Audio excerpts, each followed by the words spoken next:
The Poet by Ralph Waldo Emerson. Those who are esteemed umpires of taste are often persons who have acquired some knowledge of admired pictures or sculptures and have an inclination for whatever is elegant. But if you inquire whether they are beautiful souls, and whether their own acts are like fair pictures, you learn that they are selfish and sensual. Their cultivation is local, as if you should rub a log of dry wood in one spot to produce a fire, all the rest remaining cold. Their knowledge of the fine arts is some study of rules and particulars, or some limited judgment of color or form which is exercised for amusement or for show. It is a proof of the shallowness of the doctrine of beauty as it lies in the minds of our amateurs, that men seem to have lost the perception of the instant dependence of form upon soul. There is no doctrine of forms in our philosophy.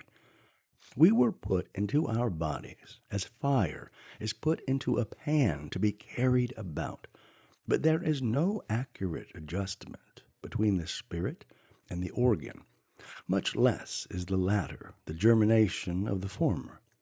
So in regard to other forms, the intellectual men do not believe in any essential dependence of the material world on thought and volition. Theologians think it a pretty air castle to talk of the spiritual meaning of a ship or a cloud, of a city or a contract, but they prefer to come again to the solid ground of historical evidence, and even the poets are contented with a civil and conformed manner of living, and to write poems from the fancy at a safe distance from their own experience. But the highest minds of the world have never ceased to explore the double meaning, or shall I say the quadruple, or the centuple, or much more manifold meaning of every sensuous fact. Orpheus, Empedocles, Heraclitus, Plato, Plutarch, Dante, Swedenborg, and the masters of sculpture, picture, and poetry. For we are not fans and barrows, nor even porters of the fire and torch-bearers, but children of the fire, made of it, and only the same divinity transmuted, and at 2 or 3 removes when we know least about it. And this hidden truth, that the fountains whence all this river of time and its creatures floweth are intrinsically ideal and beautiful, draws us to the consideration of the nature and functions of the poet, or the man of beauty, to the means and materials he uses, and to the general aspect of the art in the present time. The breadth of the problem is great, for the poet is representative. He stands among partial men for the complete man, and apprises us not of his wealth, but of the common wealth. The young man reveres men of genius, because, to speak truly, they are more himself than he is. They receive of the soul as he also receives, but they more. Nature enhances her beauty to the eye of loving men from their belief that the poet is beholding her shows at the same time. He is isolated among his contemporaries by truth and by his art, but with his consolation in his pursuits, that they will draw all men sooner or later. For all men live by truth and stand in need of expression. In love, in art, in avarice, in politics, in labor, in games, we study to utter our painful secret. The man is only half himself, the other half is his expression. Notwithstanding this necessity to be published, adequate expression is rare. I know not how it is we need an interpreter, but the great majority of men seem to be minors, who have not yet come into possession of their own, or mutes, who cannot report the conversation they have had with nature. There is no man who does not anticipate a supersensual utility in the sun and stars, earth and water. These stand and wait to render him a peculiar service. But there is some obstruction or some excess of phlegm in our constitution, which does not suffer them to yield the due effect. Too feeble fall the impressions of nature on us to make us artists. Every touch should thrill. Every man should be so much an artist that he could report in conversation what had befallen him. Yet, in our experience, the rays or pulses have sufficient force to arrive at the senses, but not enough to reach the quick and compel the reproduction of themselves in speech. The poet is the person in whom powers are in balance, the man without impediment, who sees and handles that which others dream of, traverses the whole scale of experience, and is representative of man, in virtue of being the largest power to receive and to impart. For the universe has three children, born at one time, which reappear under different names in every system of thought, whether they be called cause, operation, and effect, or more poetically, Jove, Pluto, Neptune, or theologically, the Father, the Spirit, and the Son. But which we will call here the knower, the doer, and the sayer. These stand respectively for the love of truth, for the love of good, and for the love of beauty. These three are equal. Each is that which he is essentially, so that he cannot be surmounted or analyzed, and each of these three has the power of the others latent in him, and his own patent. The poet is the sayer, the namer, and represents beauty. He is a sovereign and stands on the center. For the world is not painted or adorned, but is from the beginning beautiful, and God has not made some beautiful things, but beauty is the creator of the universe. Therefore the poet is not any permissive potentate, but is emperor in his own right. Criticism is infested with a cant of materialism, which assumes that material skill and activity is the first merit of all men, and disparages such as say and do not, overlooking the fact that some men, namely poets, are natural sayers, sent into the world to the end of expression, and confounds them with those whose province is action, but who quit it to imitate the sayers. But Homer's words are as costly and admirable to Homer as Agamemnon's victories are to Agamemnon. The poet does not wait for the hero or the sage, but as they act and think primarily, so he writes primarily what will and must be spoken, reckoning the others, though primaries also, yet in respect to him, secondaries and servants, as sitters or models in the studio of a painter, or as assistants who bring building materials to an architect. For poetry was all written before time was, and whenever we are so finely organized that we can penetrate into that region where the air is music, we hear those primal warblings and attempt to write them down. But we lose ever and anon a word or a verse, and substitute something of our own, and thus miswrite the poem. The men of more delicate ear write down these cadences more faithfully, and these transcripts, though imperfect, become the songs of the nations. For nature is as truly beautiful as it is good, or as it is reasonable. and must as much appear as it must be done or be known. Words and deeds are quite indifferent modes of the divine energy. Words are also actions, and actions are a kind of words. The sign and credentials of the poet are that he announces that which no man foretold. He is the true and only doctor. He knows and tells. He is the only teller of news, for he was present and privy to the appearance which he describes. He is a beholder of ideas, and an utterer of the necessary and causal. For we do not speak now of men of poetical talents, or of industry and skill in metre, but of the true poet. I took part in a conversation the other day concerning a recent writer of lyrics, a man of subtle mind, whose head appeared to be a music box of delicate tunes and rhythms, and whose skill and command of language we could not sufficiently praise.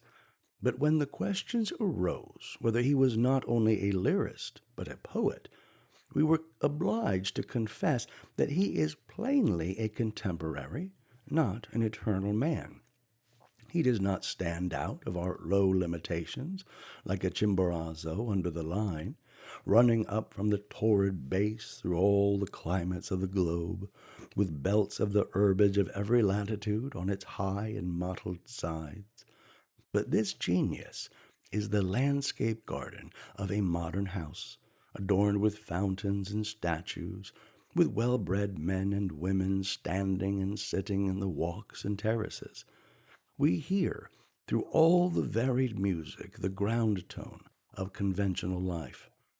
Our poets are men of talents who sing, and not the children of music. The argument is secondary, the finish of the verses is primary. For it is not meters, but a meter-making argument that makes a poem, a thought so passionate and alive that, like the spirit of a plant or an animal, it has an architecture of its own, and adorns nature with a new thing. The thought and the form are equal in the order of time, but in the order of genesis the thought is prior to the form. The poet has a new thought. He has a whole new experience to unfold. He will tell us how it was with him, and all men will be the richer in his fortune. For the experience of each new age requires a new confession, and the world seems always waiting for its poet. I remember when I was young how much I was moved one morning by tidings that genius had appeared in a youth who sat near me at a table.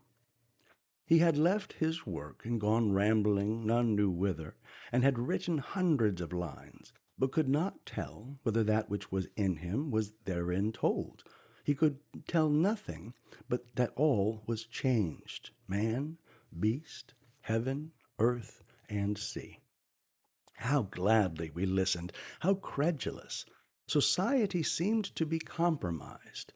We sat in the aurora of a sunrise which was to put out all the stars. Boston seemed to be at twice the distance it had the night before, or was much farther than that. Rome, what was Rome?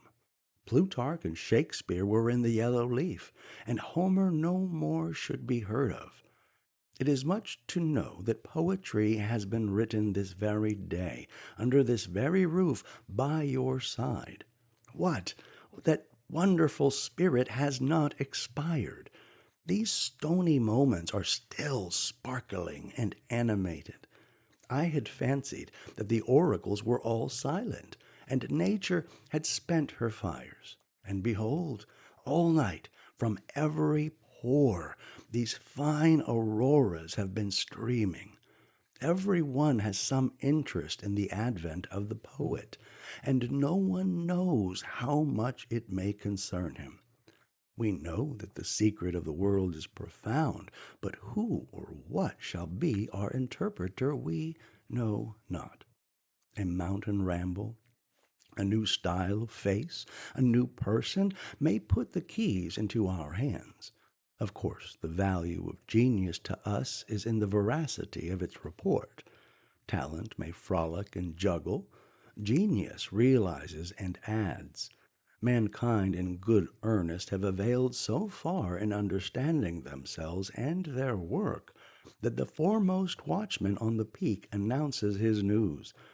It is the truest word ever spoken, and the phrase will be the fittest, most musical, and the unerring voice of the world for that time. All that we call sacred history attests that the birth of a poet is the principal event in chronology. Man, never so often deceived, still watches for the arrival of a brother who can hold him steady to a truth, until he has made it his own. With what joy I begin to read a poem which I confide in as an inspiration. And now my chains are to be broken. I shall mount above these clouds and opaque airs in which I live, opaque though they seem transparent, and from the heaven of earth I shall see and comprehend my relations. That will reconcile me to life and renovate nature, to see trifles animated by a tendency, and to know what I am doing. Life will no more be in noise. Now I shall see men and women, and know the signs by which they may be discerned from fools and Satans. This day shall be better than my birthday. Then I became an animal. Now I am invited into the science of the real. Such is the hope, but the fruition is postponed. Oftener it falls that this winged man who will carry me into the heaven whirls me into mists, then leaps and frisks about with me as if it were from cloud to cloud, still affirming that he is bound heavenward, and I, being myself a novice, am slow in perceiving that he does not know the way into the heavens, and is merely bent that I should admire his skill to rise like a fowl or a flying fish, a little way from the ground or the water, but the all-piercing, all-feeding, and ocular air of heaven that man shall never inhabit. I tumble down again soon to my old nooks, and lead the life of exaggerations as before. I have lost my faith in the possibility of any guide who can lead me thither where I would be. But leaving these victims of vanity, let us, with new hope, observe how nature, by worthier impulses, has ensured the poet's fidelity to his office of announcement and affirming, namely by the beauty of things, which becomes a new and higher beauty when expressed. Nature offers all her creatures to him as a picture language. Being used as a type, a second wonderful value appears in the object, far better than its old value. As the carpenter's stretched cord, if you hold your ear close enough, is musical in the breeze.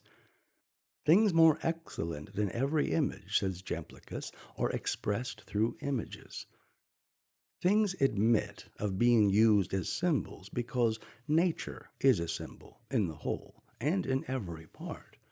Every line we can draw in the sand has expression, and there is no body without its spirit or genius.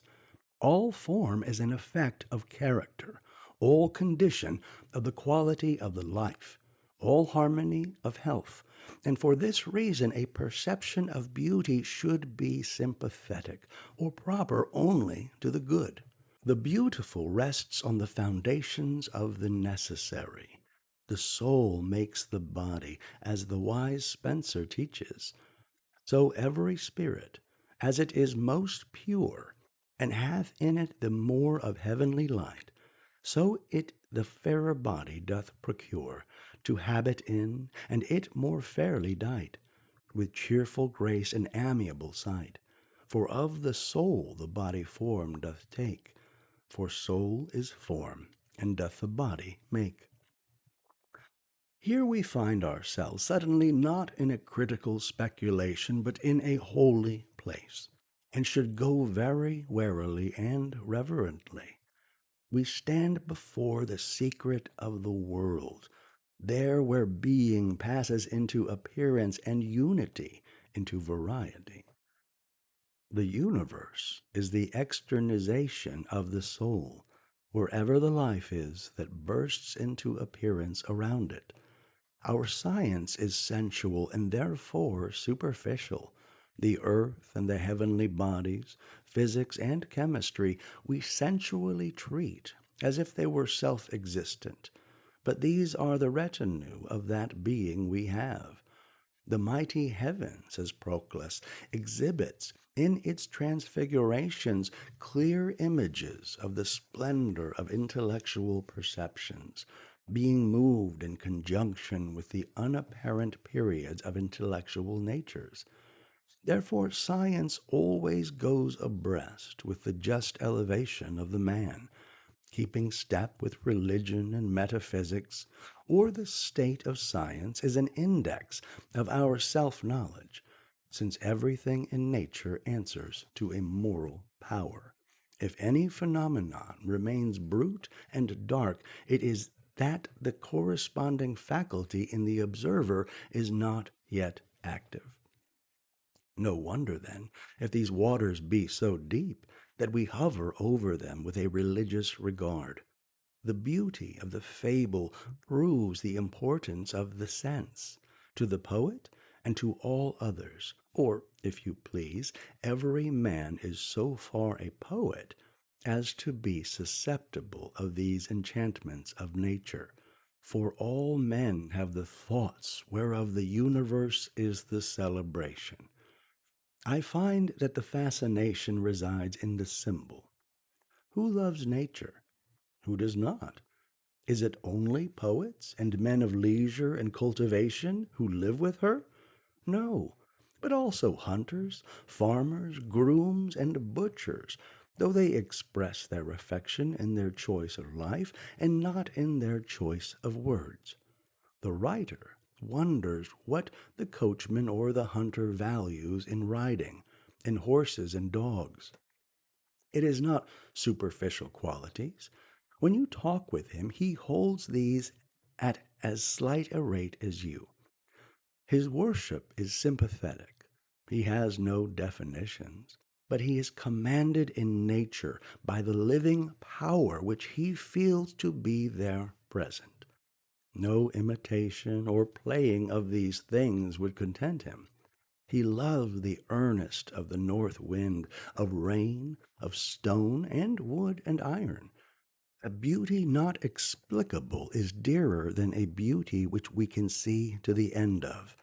It is nature the symbol, nature certifying the supernatural, body overflowed by life, which he worships with coarse but sincere rites. The inwardness and mystery of this attachment drives men of every class to the use of emblems. The schools of poets and philosophers are not more intoxicated with their symbols than the populace with theirs. In our political parties, compute the power of badges and emblems. See the great ball which they roll from Baltimore to Bunker Hill. In the political processions, Lowell goes in a loom, and Lynn in a shoe, and Salem in a ship. Witness the cider barrel, the log cabin, the hickory stick, the palmetto, and all the cognizance of party. See the power of national emblems, some stars, lilies, leopards, a crescent, a lion, an eagle, or other figure which came into credit God knows how, on an old rag of bunting, blowing in the wind on a fort at the ends of the earth, shall make the blood tingle under the rudest or the most conventional exterior. The people fancy they hate poetry, and they are all poets and mystics. Beyond this universality of the symbolic language, we are apprised of the divineness of this superior use of things, whereby the world is a temple whose walls are covered with emblems, pictures, and commandments of the deity. And this, that there is no fact in nature which does not carry the whole sense of nature. And the distinctions which we make in events and in affairs, of low and high, honest and base, disappear when nature is used as a symbol. Thought makes everything fit for use.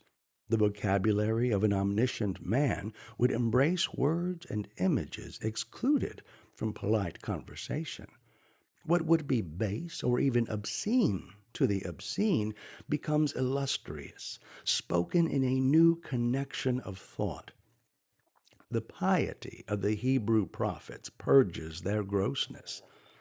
The circumcision is an example of the power of poetry to raise the low and offensive. Small and mean things serve as well as great symbols. The meaner the type by which a law is expressed, the more pungent it is, and the more lasting in the memories of men, just as we choose the smallest box or case in which any needful utensil can be carried. Bare lists of words are found suggestive to an imaginative and excited mind, as it is related of Lord Chatham that he was accustomed to read in Bailey's Dictionary when he was preparing to speak in Parliament. The poorest experience is rich enough for all the purposes of expressing thought. Why covet a knowledge of new facts?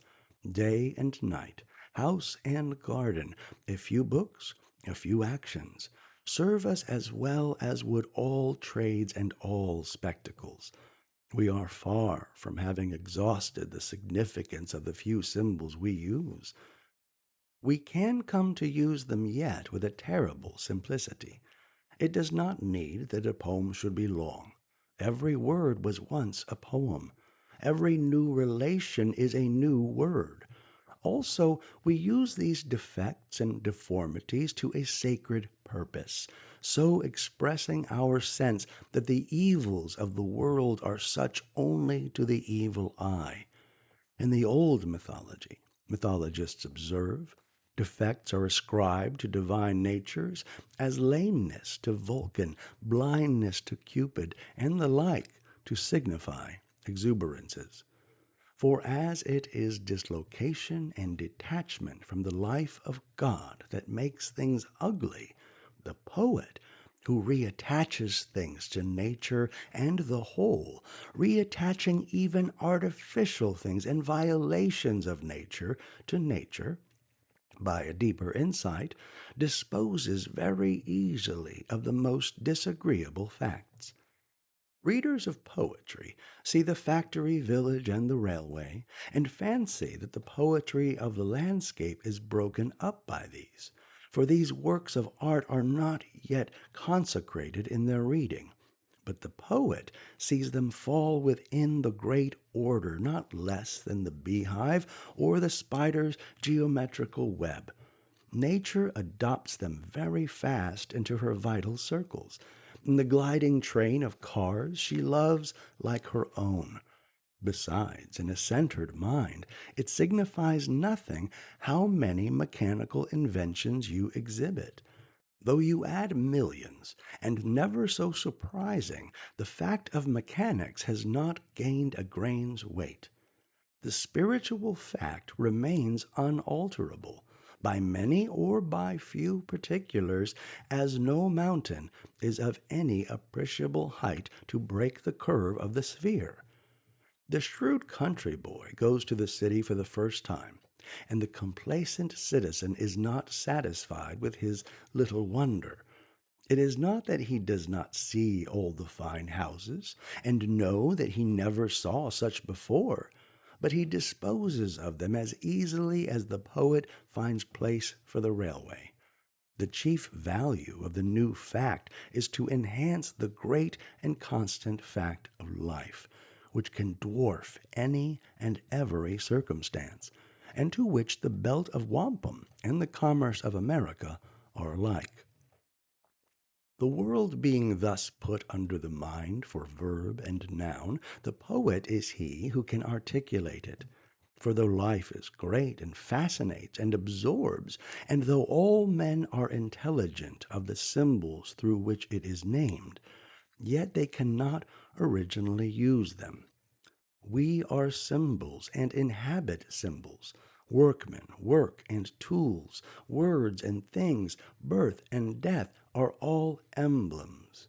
But we sympathize with the symbols, and being infatuated with the economical uses of things, we do not know that they are thoughts.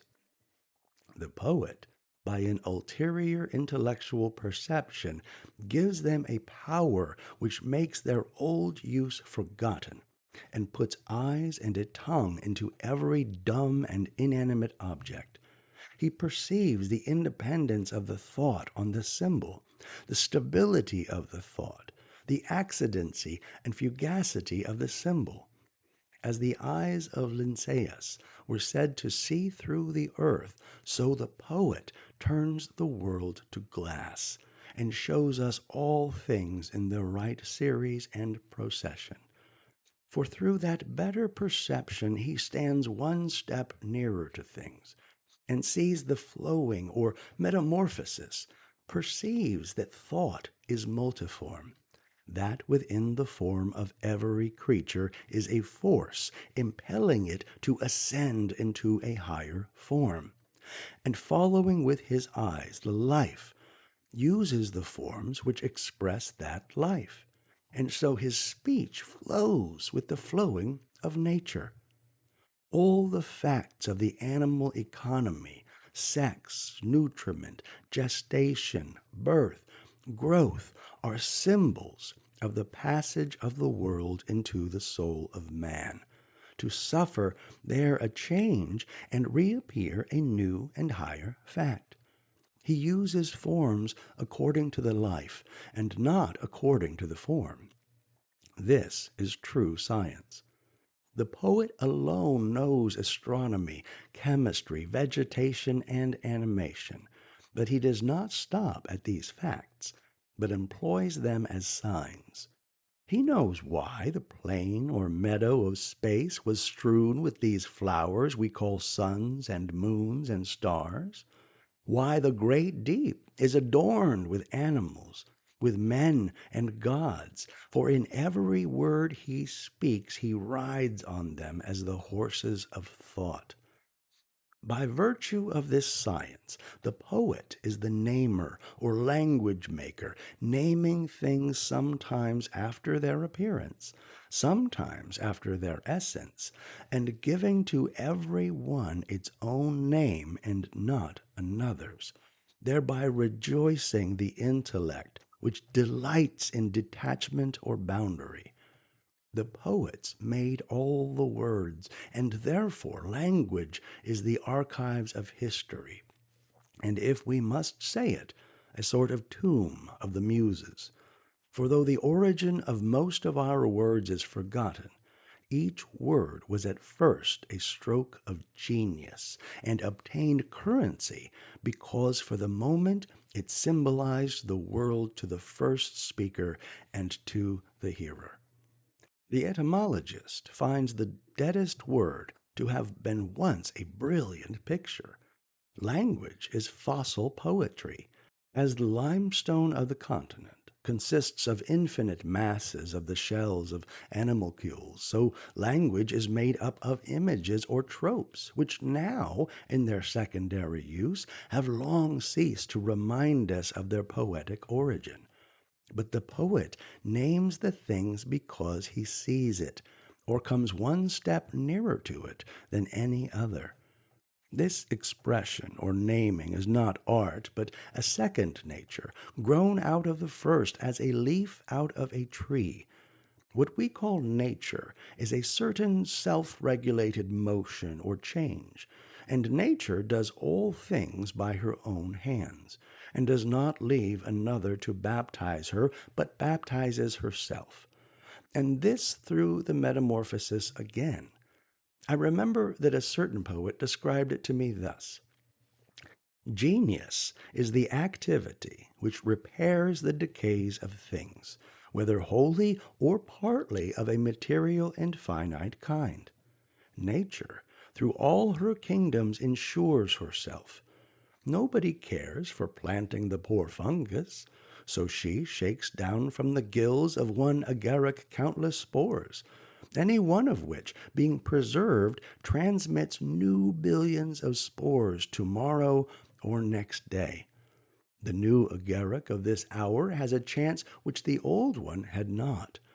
This atom of seed is thrown into a new place, not subject to the accidents which destroyed its parent 2 rods off.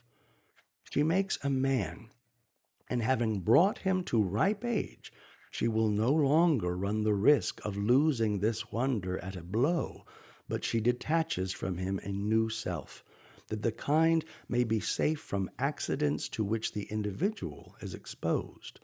So when the soul of the poet has come to ripeness of thought, she detaches and sends away from it its poems or songs, a fearless, sleepless, deathless progeny, which is not exposed to the accidents of the weary kingdom of time, a fearless, vivacious offspring, clad with wings, such was the virtue of the soul out of which they came, which carry them fast and far, and infix them irrecoverably into the hearts of men. These wings are the beauty of the poet's soul.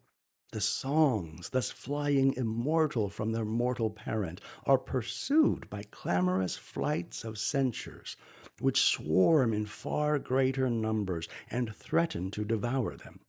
But these last are not winged.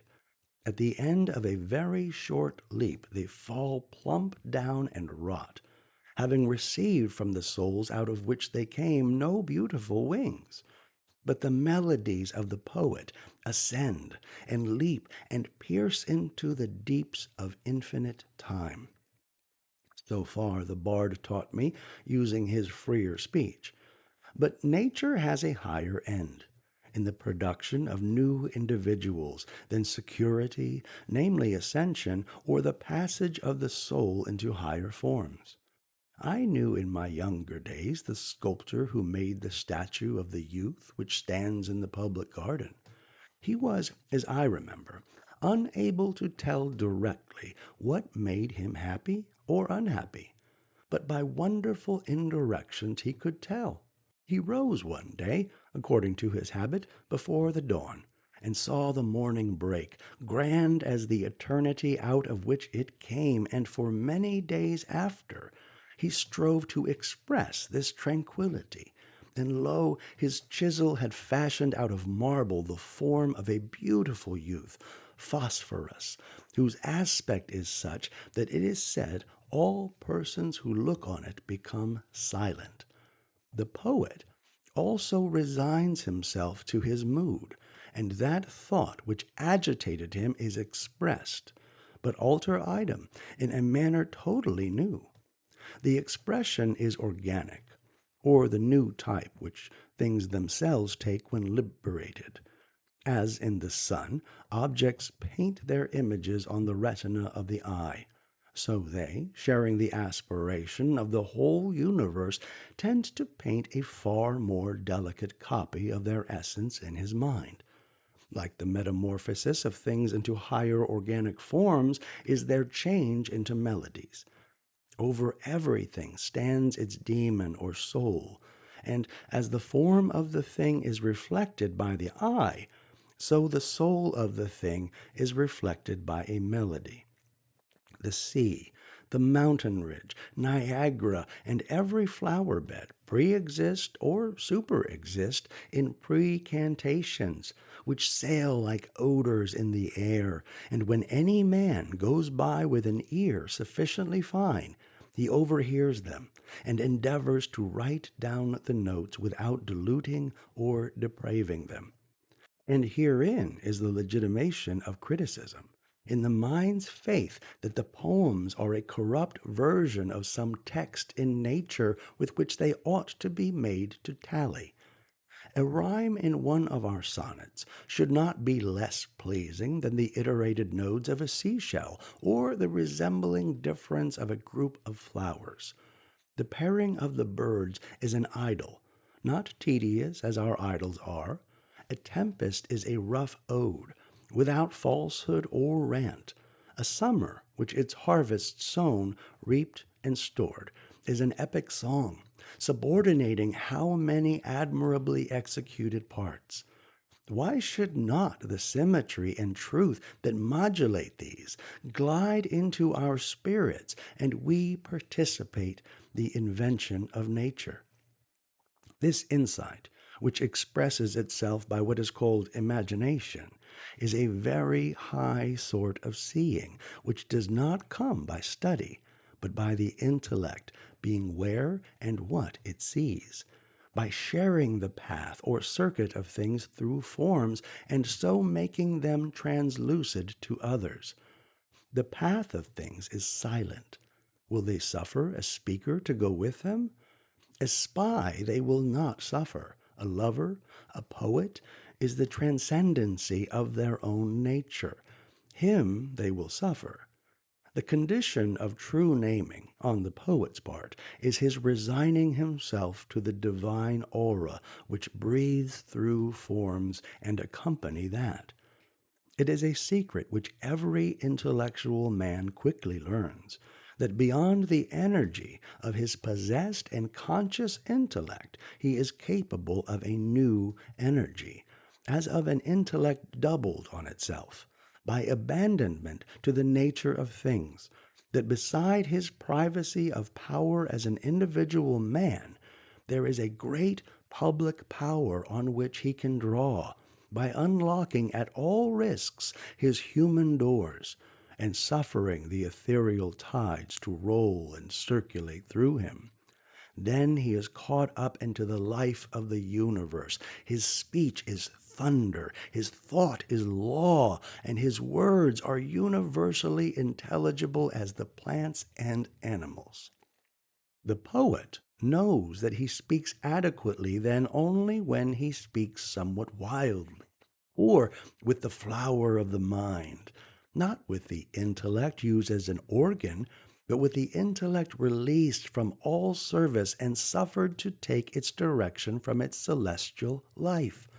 Or as the ancients were wont to express themselves, not with intellect alone, but with the intellect inebriated by nectar, as the traveler who has lost his way throws his reins on his horse's neck and trusts to the instinct of the animal to find his road, so must we do with the divine animal who carries us through this world.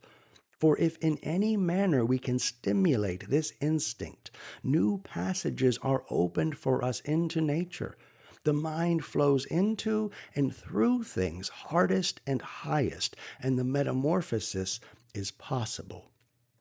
This is the reason why bards love wine, mead, narcotics, coffee, tea, opium, the fumes of sandalwood and tobacco, or whatever other procurers of animal exhilaration. All men avail themselves of such means as they can, to add this extraordinary power to their normal powers, and to this end they prize conversation, music, pictures, sculpture, dancing, theaters, traveling, war, mobs, fires, gaming, politics, or love, or science, or animal intoxication, which are several coarser or finer quasi-mechanical substitutes for the true nectar, which is the ravishment of the intellect by coming nearer to the fact.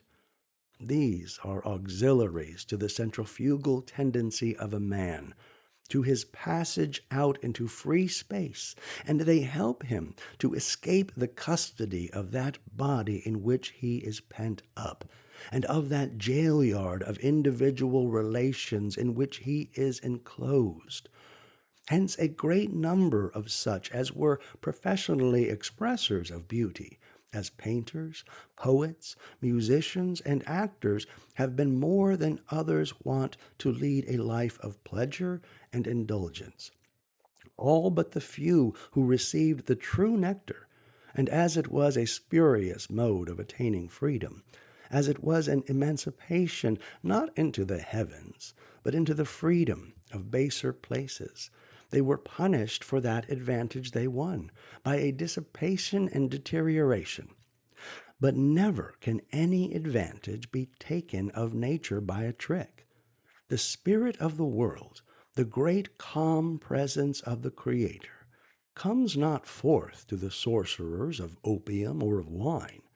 The sublime vision comes to the pure and simple soul in a clean and chaste body. That is not an inspiration which we owe to narcotics, but some counterfeit excitement and fury.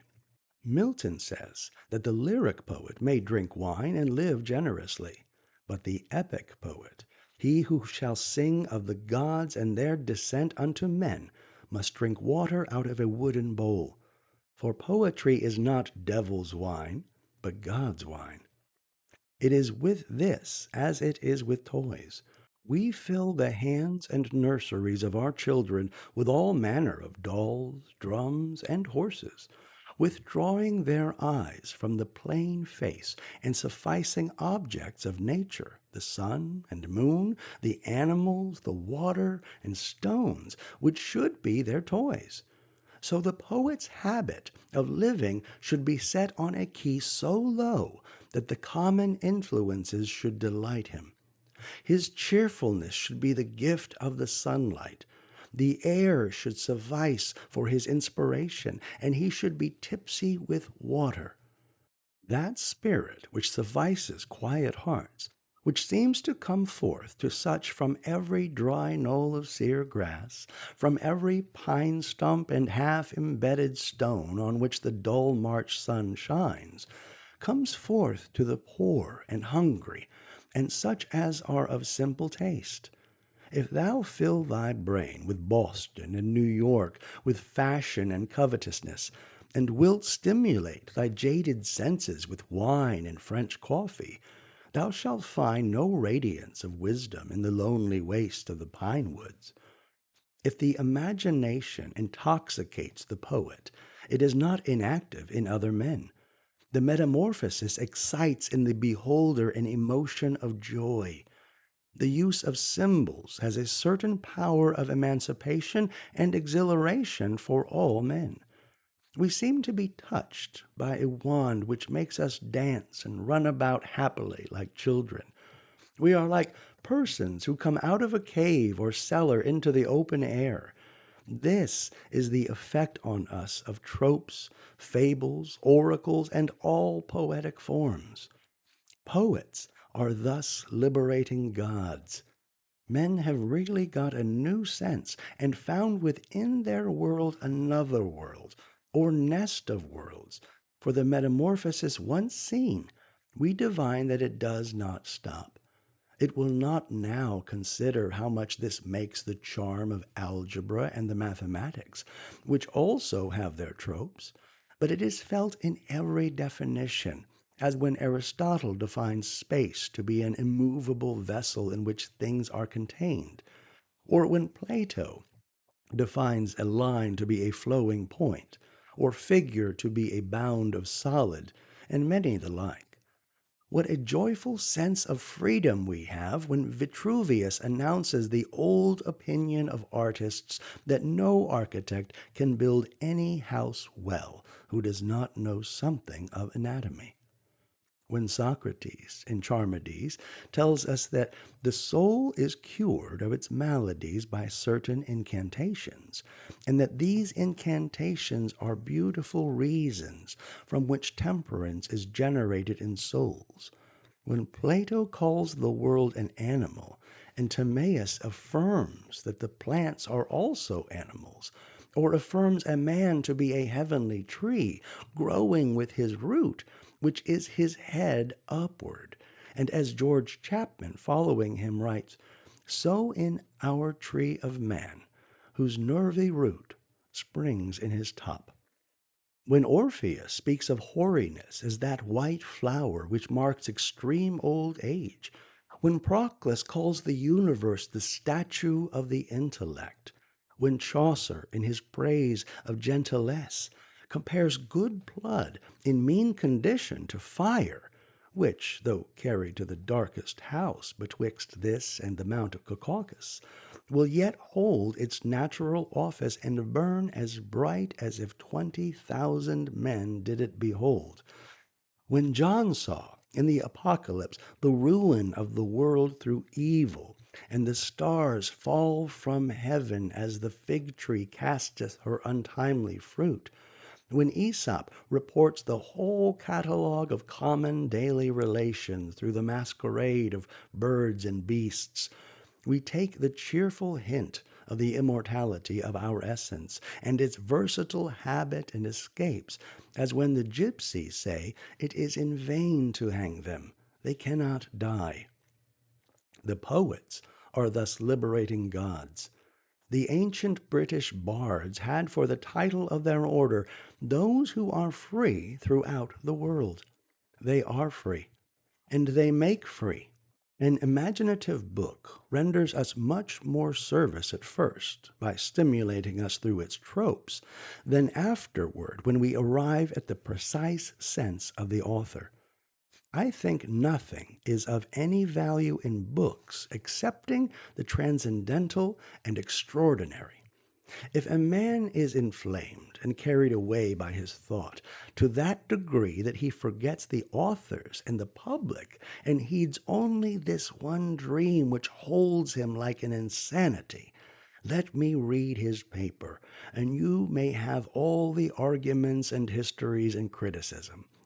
All the value which attaches to Pythagoras, Paracelsus, Cornelius, Agrippa, Cardan, Kepler, Swedenborg, Schelling, Oken, or any other who introduces questionable facts into his cosmogony, as angels, devils, magic, astrology, palmistry, mesmerism, and so on, is the certificate we have of departure from routine, and that here is a new witness.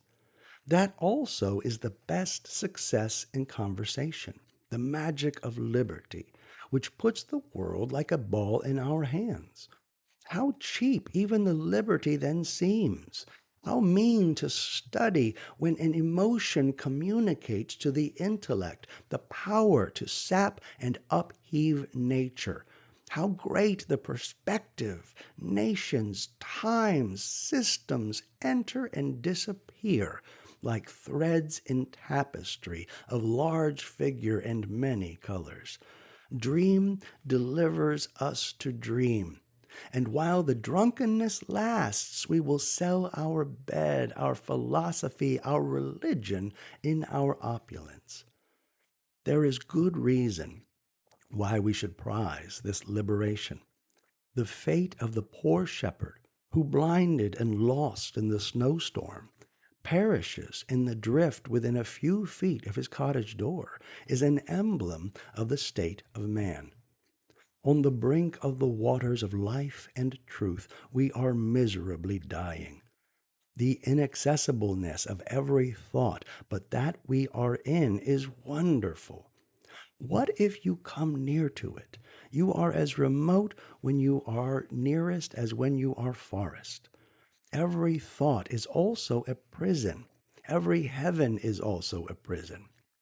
Therefore we love the poet, the inventor, who in any form, whether in an ode or in an action or in looks and behavior, has yielded us a new thought.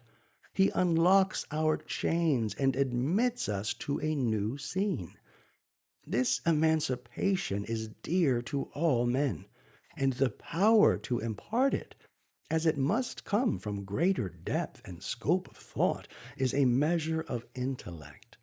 Therefore all books of the imagination endure, all which ascend to that truth that the writer sees nature beneath him and uses it as his exponent. Every verse or sentence possessing this virtue will take care of its own immortality. The religions of the world are the ejaculations of a few imaginative men. But the quality of the imagination is to flow and not to freeze. The poet did not stop at the color or the form, but read their meaning. Neither may he rest in his meaning, but he makes the same objects exponents of his new thought. Here is the difference betwixt the poet and the mystic, that the last nails a symbol to one sense, which was a true sense for a moment, but soon becomes old and false. For all symbols are fluxional. All language is vehicular and transitive, and is good, as ferries and horses are for conveyance, not as farms and houses are for homestead. Mysticism consists in the mistake of an accidental and individual symbol for a universal one. The morning redness happens to be the favorite meteor to the eyes of Jacob Behmen, and comes to stand to him for truth and faith, and he believes should stand for the same realities to every reader. But the first reader prefers as naturally the symbol of a mother and child, or a gardener and his bulb, or a jeweler polishing a gem. Either of these, or of a myriad more, are equally good to the person to whom they are significant. Only they must be held tightly, and be very willingly translated into the equivalent terms which others use. And the mystic must be steadily told, all that you say is just as true without the tedious use of that symbol as with it. Let us have a little algebra instead of this trite rhetoric, universal signs instead of these village symbols, and we shall both be gainers. The history of hierarchies seems to show that all religious error consisted in making the symbol too stark and solid, and was at last nothing but an excess of the organ of language. Swedenborg, of all men in the recent ages, stands eminently for the translator of nature into thought. I do not know the man in history to whom things stood so uniformly for words. Before him the metamorphosis continually plays. Everything on which his eye rests obeys the impulses of moral nature. The figs become grapes whilst he eats them. When some of his angels affirmed a truth, the laurel twig which they held blossomed in their hands. The noise which at a distance appeared like gnashing and thumping, on coming nearer was found to be the voice of disputants. The men in one of his visions, seen in heavenly light, appeared like dragons and seemed in darkness, but to each other they appeared as men. And when the light from heaven shone into their cabin, they complained of the darkness, and were compelled to shut the window that they might see. There was this perception in him which makes the poet or seer an object of awe and terror, namely, that the same man or society of men may wear one aspect to themselves and their companions, and a different aspect to higher intelligences. Certain priests, whom he describes as conversing very learnedly together, appeared to the children who were at some distance, like dead horses, and many the like misappearances.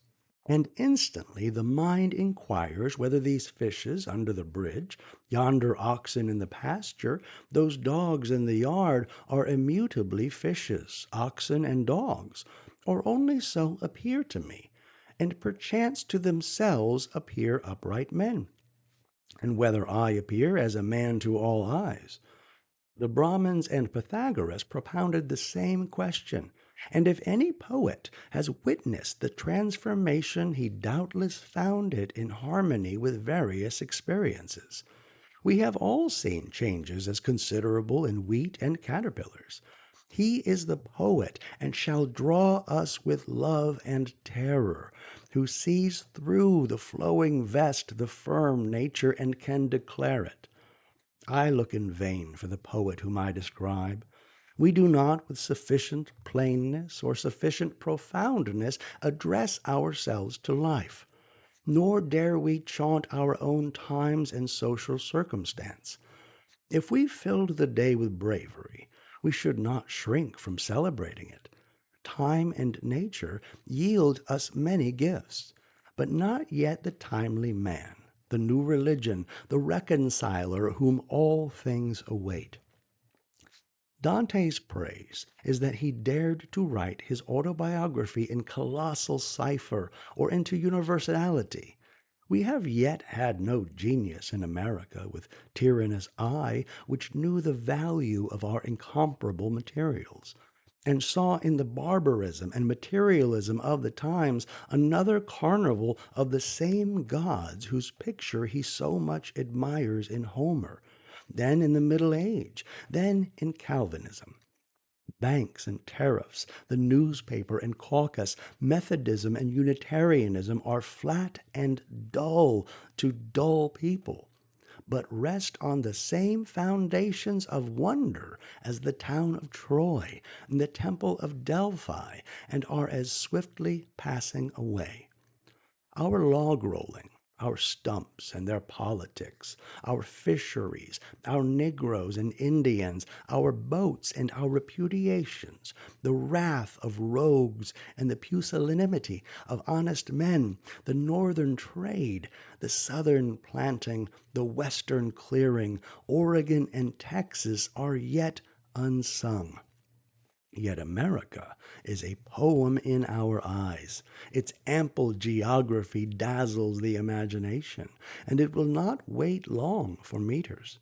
If I have not found that excellent combination of gifts in my countrymen which I seek, neither could I aid myself to fix the idea of the poet by reading now and then in Chalmers' collection of 5 centuries of English poets. These are wits more than poets, though there have been poets among them.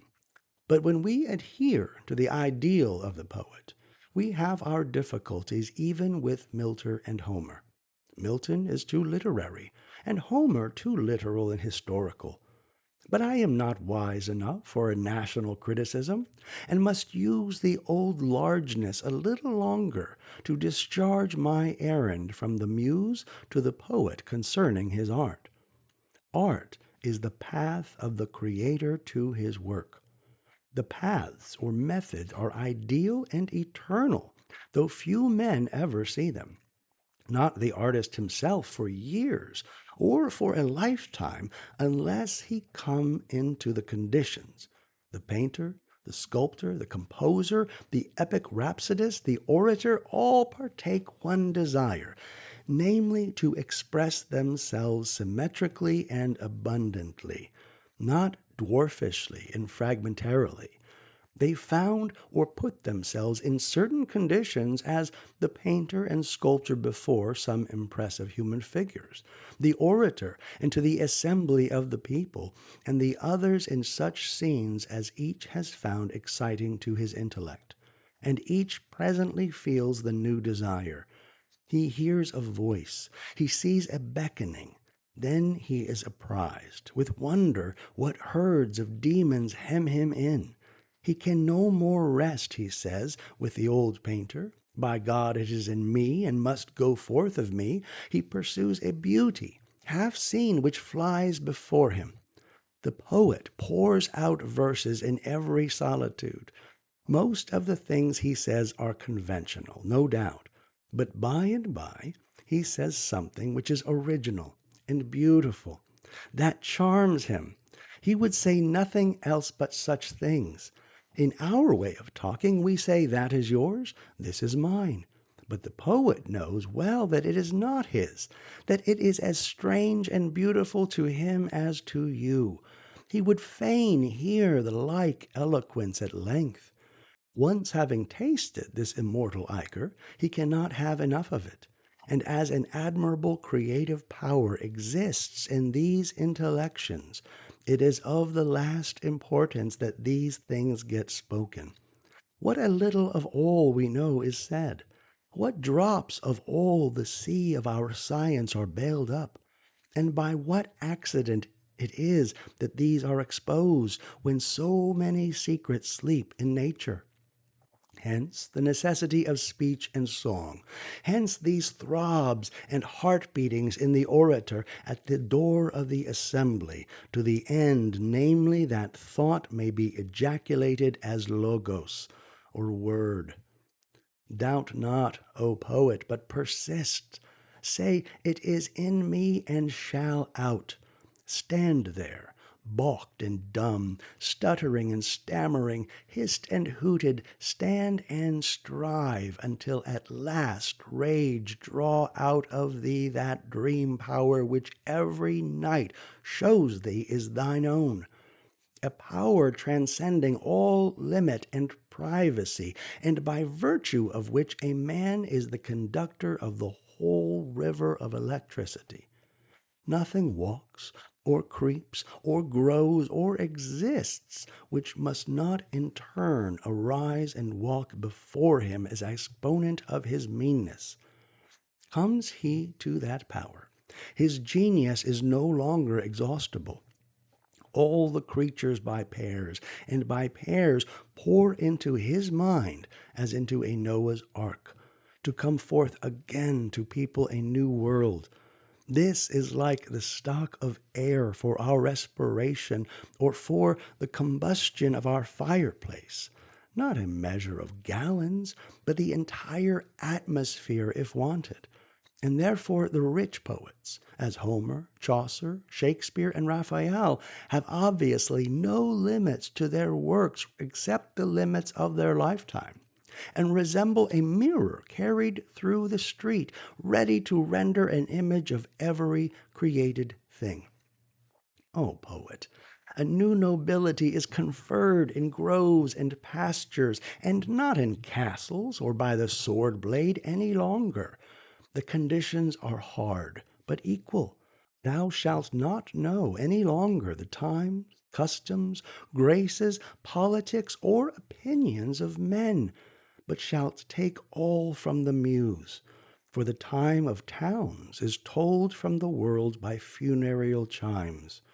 But in nature, the universal hours are counted by succeeding tribes of animals and plants, and by growth of joy on joy.